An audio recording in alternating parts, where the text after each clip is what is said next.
भाई हम तो यही कहते हैं कि ज्यादा से ज्यादा गौ माता से जुड़ो। जब तक गांव के अंदर अंधी गोवंश जब तक आवारा फिरेगा ना, तब तक कभी भी गौ माता का सुधार नहीं हो सकता। हमारा तो ये मानना है भाई हर गांव में गौशाला हो तभी इनका सुधार हो सकता है। सरकार से ही है भी समय समय पर अनुदान टाइम पर दे तो कुछ चारा के लिए सस्ता हो जाए, नहीं तो लोगों से पैसे लेते हैं, कुछ ब्याज वो लगा देते हैं, कुछ ये तूड़ी है नीरा है, ये महंगा हो जाता है।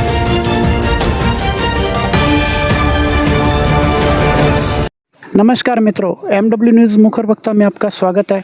जैसा कि आप जानते हैं कि हम आपको धरातल पर ऐसी चीज़ें दिखाते हैं जिससे देखने के बाद में लगता है कि वास्तव में समाज सेवा करना एक बहुत बड़ा काम है और समाज सेवा करने के लिए हमेशा अग्रणी रहना चाहिए भी एक इंसानियत के नाते।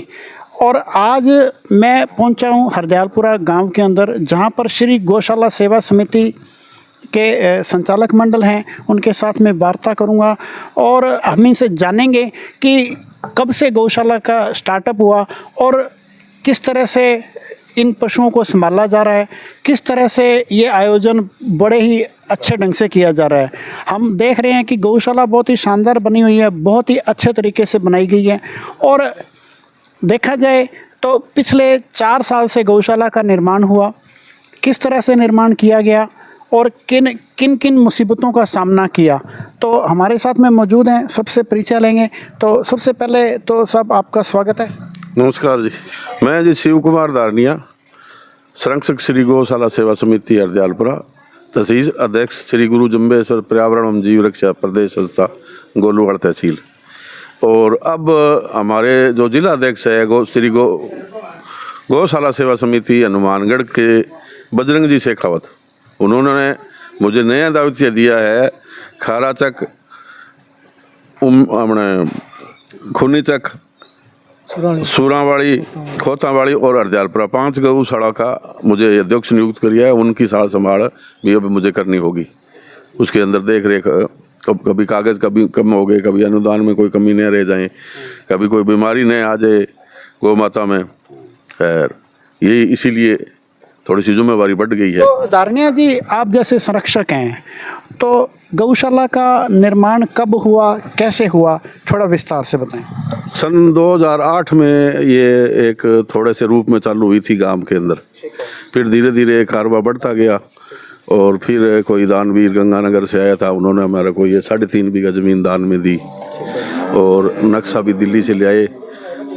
आज हमारे पास 480 गौवंश है, जिसमें 1 बीमार है, 2 कमज़ोर है और कोई मतलब ऐसे नहीं है भी ज़्यादा बीमार है और है। हमारे ये लड़के हैं जो हमारी पूरी टीम रात दिन मतलब इसके अंदर ही रहती है। डॉक्टर है, 1 घंटा सुबह 1 घंटा शाम, 2 घंटा डेली ड्यूटी देता है। और पानी की जो सुविधा है वो हम हर तीसरे दिन खेड़ी की सफाई करते हैं और महीने में 4 बार या 3 बार उसमें कड़ी करते हैं। सफाई का विशेष ध्यान रखते हैं। मुसीबतें तो पहले आई थी, अब धीरे धीरे सरकार भी सहयोग करती है, दानदाताओं का भी बहुत है और गांव का भी बहुत आभार करते हैं हम। वो हमारे लिए 24 घंटे तैयार रहते हैं गौ माता के लिए। तो दारनिया जी, जैसे अभी आपने बताया भी 3.5 बीघा में जो है गौशाला चल रही है और 480 पशु आज की तारीख में मौजूद हैं। और बात करें कि इस गौशाला को चलाने में लगभग कितने जनों का स्टाफ रखा हुआ आपने? 7 आदमी है जी। 7 आदमी। हाँ। तो सब वेतनी के रूप में काम वेतन के रूप में सभी, और जो दूसरा संचालक मंडल है वो सारा वेतन है, उस पर कोई वेतन नहीं है। 7 आदमी है जो 9,500 रुपये प्रति माह के हिसाब से देते हैं। एक गांव में सुबह सुबह जो बैलगाड़ी घुमाता है, ठीक है, उसको 100-150 रुपये दिहाड़ी है। तो लगभग जैसे 7 आदमी जैसे काम करते हैं और 480 पशु हैं, इसके अंदर गाय कितनी हैं और सांड कितने हैं? लगभग बरोबर है जी। यहाँ तो हम बड़े जो नंदी है वो और गाय रखते हैं, दूध वाली गाय यहाँ रखते हैं। छोटे बच्चे हैं वो गाँव में 2 जगह है। 2 जगह की वजह से हमारे खर्चा भी ज़्यादा है। 2 ट्रैक्टर है हमारे पास और हर सामान मतलब डबल है, जो सिंडिकेट है या कुत्र काटने वाली, चारा काटने वाली मशीन है, सब क्यों 2 जगह हो गया तो डबल काम हो गया। डबल काम से हमारा 1.5 खर्चा हो गया, दूढ़ा तो नहीं 1.5 जरूर हुआ है। अच्छा, मतलब एक गांव के अंदर गौशाला चलती है और एक गांव से बाहर गौशाला चलती है। इसका संचालक मंडल एक ही है। दोनों को, हाँ दोनों का एक ही है। इसीलिए अलग अलग मजदूरों की संख्या ज़्यादा हमारे को रखनी पड़ती है। इकट्ठा होता है तो 2 मजदूर घटा भी सकते थे। तो धरण्या जी, जैसे कई गौशालाओं में देखा जाता है, जैसे कोई कथा का आयोजन किया जाता है, वो एक तरह से लाभ लेने के लिए, जैसे कोई चंदा लेने के लिए किया जाता है। नेचुरल सी बात है, भी बिना चंदे के, बिना सहायता के कोई भी संस्था चल नहीं सकती है। अपने यहाँ पर कोई कथा का आयोजन, गो कथा या कोई रामायण वगैरह? तो आगामी फागण में हमारी स्कीम है। पहले तो क्या था, इसका नवनिर्माण हुआ, उसके लिए हमारे पास जगह और अभाव था, जगह का और समय का भी अभाव था। अब धीरे धीरे कुछ हम पटड़ी पर आए हैं, तो फागण तक हम अब एक भागवत की इच्छा है, अभी भागवत करवाएंगे। और तो ठीक है, उस पर पूर्णमासियाँ पर लेडीज आती है, भजन भाव करते हैं, पर एक मोटा प्रोग्राम भी होना चाहिए, वो जरूर करेंगे। तो धरण्या जी, जैसे अभी आप शुरू से लेके आप गौशाला में पूरी तरह से एक्टिव हैं, तो किसी ने विशेष, एक तो होता है भी ठीक है, अभी किसी ने 200-500 जो भी मतलब कभी कभी दे दिए एक योगदान के रूप में, किसी ने कोई विशेष योग किया हो तो उसके बारे में थोड़ा? नहीं, विशेष योग जो गांव के अंदर हमारी गौशाला है ना, उसमें 2 प्लाट है। वो चौधरी भूपराम जी डेलू अब तो स्वर्गवासी हो गए हैं। गोलूवाड़ा हमारे यहाँ 25 है मोडी के, गोलूवाड़ा निवास करते हैं। उनका लड़का पूर्ण जी डेलू पहले गोलूवाड़ा सरपंच भी थे, उन्होंने एक दान दिया। एक नाइयों का परिवार है, मनीराम जी नाई, उनके लड़कों ने भी वो गांव में जगह जो 1-1.5 बीघा जमीन है, वो सारी दान में ही आई हुई है। बहुत अच्छे दानदाता है, बहुत दान देते हैं समय समय पर। जब भी पीछे हमने एक प्लाट लिया था 100 बाई 100 का 9 लाख रुपए में, तो इतने पैसे आगे लोगों को पैसे वापस करने पड़े। दान इतना आ गया प्लाट के लिए, वापस भी करना पड़े। हमने कहा भाई प्लाट का पैसे तो पूरे हो गए, तो उन्होंने कहा भाई गौशाला में लगा लेना। हमने तो बोल दिए, तो हम बोल दिए यार, या कि कोई आगे नया काम चालू करेंगे तो आपको फिर आपसे फिर ले लेंगे।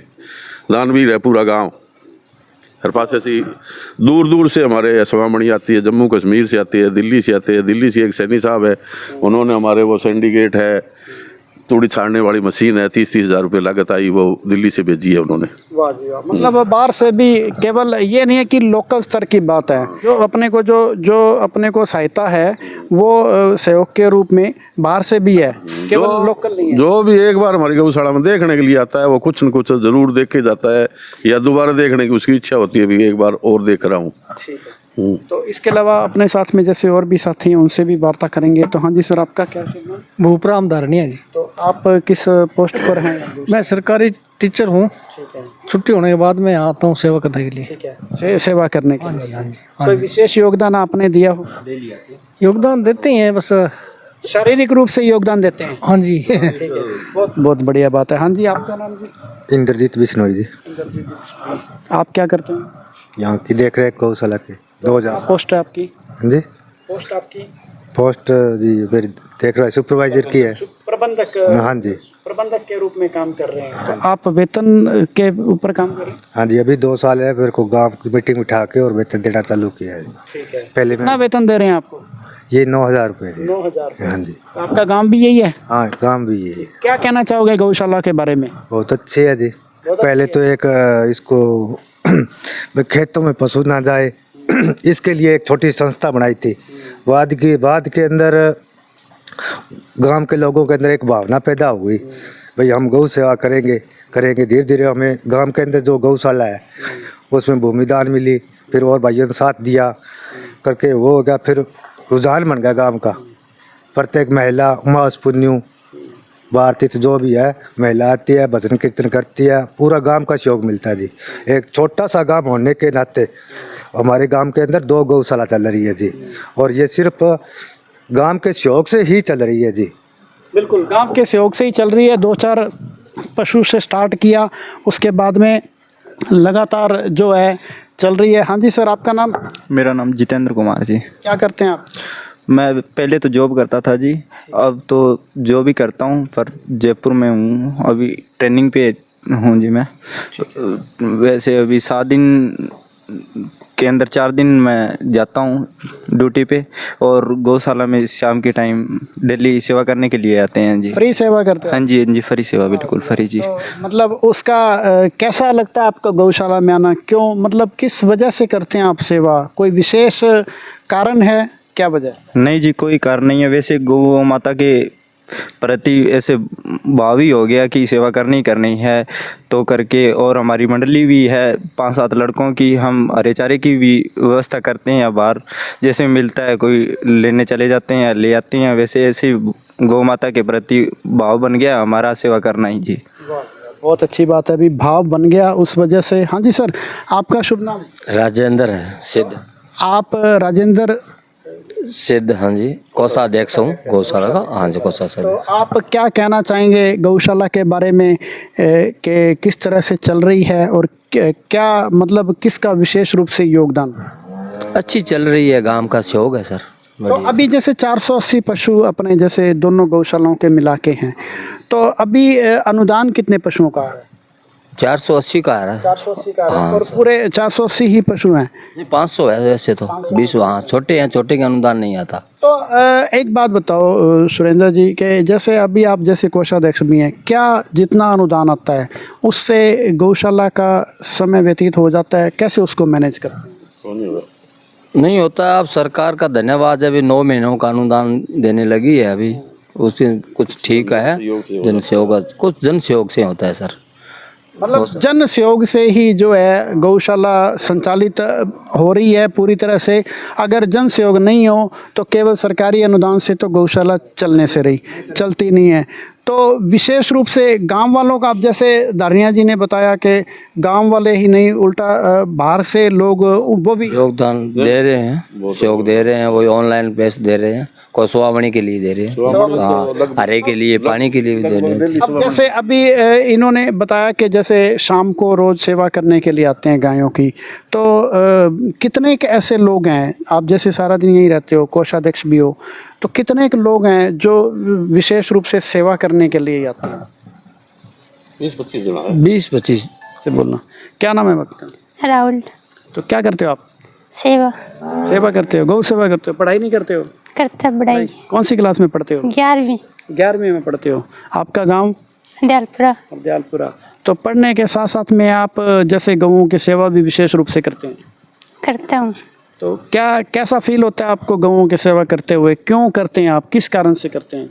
मुझे बहुत अच्छा फील होता है। मैं बीमार गया था, बन देखे जा करनी, बंग दुख को देखे जा सेवा करनी, बन तकड़ा करो पशुआन। ठीक है, उनके ऊपर विशेष ध्यान देते हो आप? ध्यान देता हूँ। कमजोर है पशुआन, कमजोर तकड़ा दोनों बराबर समझूं। तो आप कितने घंटे सेवा देते हो आप गौशाला में? 4 बजे आता हूँ स्कूल से आते। ठीक है। 7 बजे जाता हूँ। 7 बजे जाते हो? वाह भी वाह, बहुत अच्छी बात है जी, बहुत बढ़िया बेटा। इसके बाद मैं दारिया जी से दोबारा आऊँगा। दारिया जी, आप जैसे पशु के संभाल के लिए, वन्य जीव के लिए भी आप विशेष रूप से अग्रणी रहते हैं, मैंने ऐसा सुना है, थोड़ा सा उसके बारे में भी बताएं। ये जी देखो, ये सारा एरिया हमारा है ना, ये सारा शाकाहारी एरिया है।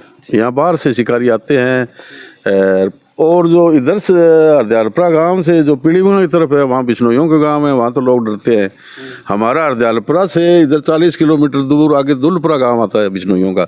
इस बीच के अंदर जो है ना, इसमें सिख जाति है, कुम्हार है, जाट भाई है, सब है। तो वो भी शिकारियों को तो वो रोकते हैं, पर उनको वो इतना उनसे डरते नहीं है शिकारी जितना बिश्नोई से डरते हैं। और वो भी ऐसे सोचते हैं भाई लफड़ा हो जाएगा। अब तो कुछ जाके ठीक है, कुछ हमारी भी टाइट है, कुछ हमने भी सरकार को भी के वन विभाग के भी रात को चक्कर लगाते हैं। अब कुछ लारे 2-1.5 साल से शांति है। आप जितने भी दर्शक आपको देख रहे हैं, आपके मिलने वाले शुभ चिंतक देख रहे हैं, आसपास आपके गांव के नहीं आसपास के गांवों के भी जैसे लोग देख रहे हैं, क्या उनको अपील करना चाहेंगे, क्या संदेश देना चाहेंगे? भाई हम तो यही कहते हैं, ज़्यादा से ज़्यादा गौ माता से जुड़ो। जब तक गांव के अंदर नंदी गौशाला, नंदी गोवंश जब तक आवारा फिरेगा ना, तब तक कभी भी गौ माता का सुधार नहीं हो सकता। हमारा तो ये मानना है भाई हर गांव में गौशाला हो तभी इनका सुधार हो सकता है, नहीं तो बेचारे ये कटने में जाएगी है। 1-2 आदमियों से प्रयास होता है, कुछ नहीं होता, धीरे धीरे करके। और इन सालों में रुझान भी लोगों का बहुत अच्छा आ रहा है, हर गांव में गौशाला बनाने की चाहत है। नहीं है तो एक दूसरे से मिल के भी एक दूसरे को सहयोग करते हैं। अब कैंचियाँ बड़ी हैं एक हमारे, तो कैंची रोड पर, सुरसगढ़ रोड पर बहुत ज़्यादा गोवंश होते थे, उसकी वजह से रात्रि एक्सीडेंट बहुत होते थे, उसमें भी कमी आई है। धीरे धीरे जनता जागरूक हो रही है और इसीलिए हमारी तो यही अपील है, अभी ज़्यादा से ज़्यादा जीव हिंसा और पर्यावरण सुरक्षा, पेड़ बचाओ, प्रकृति की नस्ल बचेगी, नहीं तो कुछ नहीं होगा। पीछे आपने देखा था उस कोरोना के अंदर क्या हाल हुआ था, और आज हम पेड़ काट रहे हैं तो वही हाल होना है वापिस। तो समय रहते चले जाओ, अगली पीढ़ी को हम क्या देकर जाएंगे? कुछ दे के जाना है तो पेड़ लगाओ और वन्य जीव प्राणियों को बचाओ। मतलब वन्य जीव प्राणियों को बचाओ मुख्य रूप से। तो सर आपकी क्या अपील रहेगी? हमारी तो अपील यही है साहब, सरकार से ही है, भी समय समय पर अनुदान टाइम पर दे तो कुछ चारा के लिए सस्ता हो जाए। नहीं तो लोगों से पैसे लेते हैं, कुछ ब्याज वो लगा देते हैं, कुछ ये तूड़ी है, नीरा है, ये महंगा हो जाता है। तो ठीक है जी, ये हैं हरदयालपुरा गौशाला सेवा समिति के संचालक मंडल और संरक्षक, जो कि पिछले लंबे समय से गौशाला में अपनी अपनी सेवाएं दे रहे हैं और बहुत ही अच्छे ढंग से चला रहे हैं। और हम देख पा रहे हैं कि गौशाला बहुत ही अच्छे ढंग से, बहुत ही अच्छे तरीके से चल रही है और सेवा के मामले में हमेशा अग्रणी रहते हैं। जिन्होंने विशेष रूप से सरकार से अपील की है कि गौशालाओं को जो अनुदान मिलता है, बहुत अच्छी बात है कि 6 महीने से इस सरकार ने 9 महीने का अनुदान किया है, बशर्ते समय पर आना चाहिए। समय पर अगर नहीं आता है तो ब्याज पे पैसा उठाना पड़ता है, कहीं इधर उधर से वो ब्याज उसका लगता है, उससे गौशाला को नुकसान होता है। और दूसरा, इन्होंने विशेष रूप से हर व्यक्ति को, हर आम आदमी को अपील की है कि गौओं की सेवा से बड़ी कोई सेवा नहीं है, तो गौओं की सेवा करें और अपना जीवन सफल करें। ठीक है जी, MW न्यूज़ मुखर वक्ता में समय देने के लिए धन्यवाद, बहुत बहुत धन्यवाद।